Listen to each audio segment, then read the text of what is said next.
नारा हमद।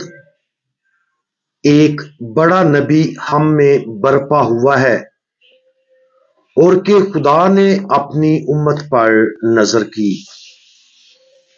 आज हम मुकद्दस लूका की अंजील उसका चौथा बाब और उसकी आयात 14 और 15 पर ध्यान व ज्ञान करेंगे।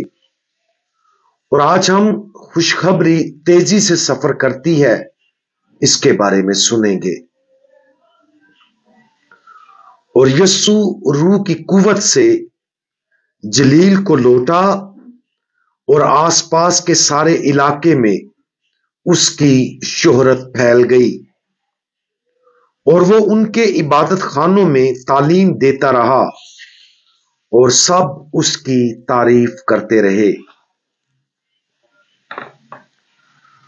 खुदावंद यीशु मसीह ने अपनी इलानिया जिंदगी शुरू करने से पहले 40 दिन बियाबान में रोजा रखकर और दुआ करके गुजारे थे।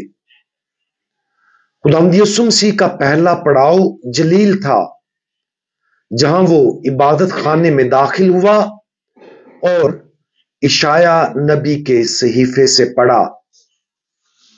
ताहम इबादत खाने में खुदावंद यीशु मसीह के अल्फाज कहे जाने के फौरन बाद उसे शहर से बाहर निकाल दिया गया और उसे पहाड़ की चोटी पर ले गए ताकि उसे सर के बल गिरा दें।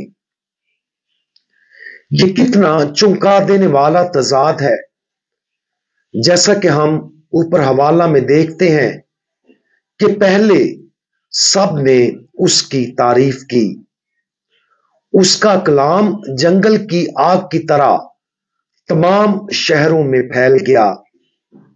उन्होंने उसके बपतिस्मा और आसमान से बाप की आवाज के बारे में सुना था और बहुत से लोग उसके बारे में मुतजस्सिस और पुरजोश थे।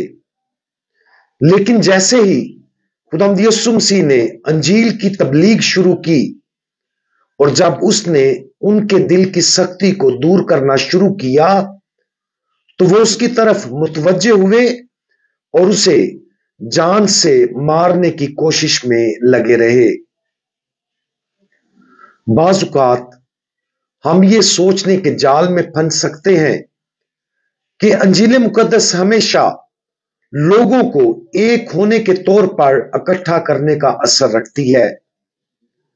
बिलाशुबा खुदा के लोगों के तौर पर हमें सच्चाई में मुत्तहद करना अंजील के मरकजी मकासद में से एक है।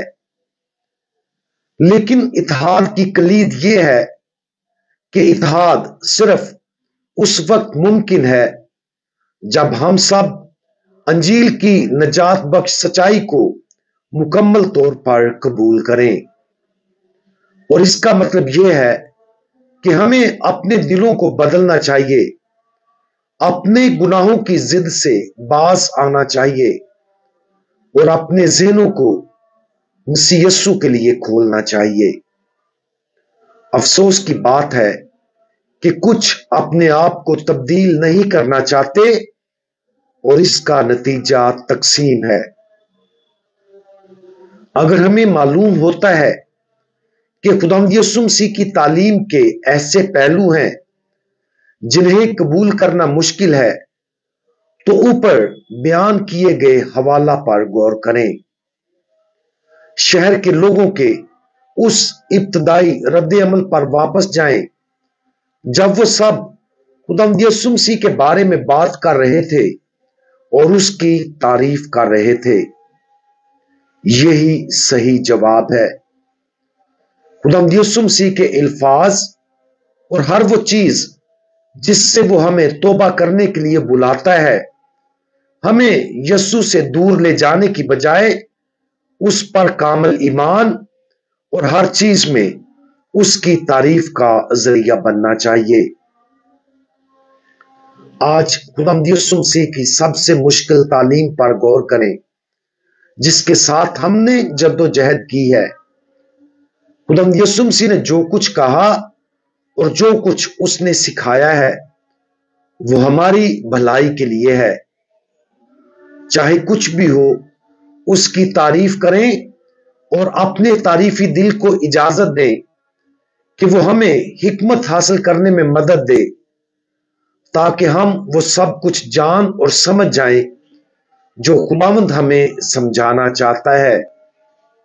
خاص طور پر ان تعلیمات کے لیے حکمت مانگیں جنہیں قبول کرنا سب سے مشکل ہے۔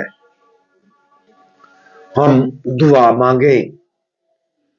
خداوند، ہم وہ سب کچھ قبول کرتے ہیں جو آپ نے سکھایا ہے، اور ہم اپنی زندگیوں کے ان حصوں کو تبدیل کرنے کا انتخاب کرتے ہیں جو آپ کی پاک ترین مرضی کے مطابق نہیں ہے۔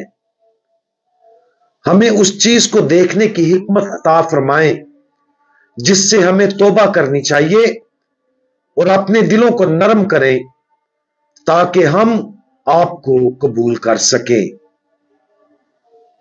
خداوند یسوع مسیح، ہمارا بھروسہ آپ پر ہے، آمین۔ ہم دعا مانگے بیماروں کے لیے کہ خداوند تمام بیماروں کو صحت اور تندرستی عطا کرے، مسیح ہمارے خداوند کے وسیلہ سے۔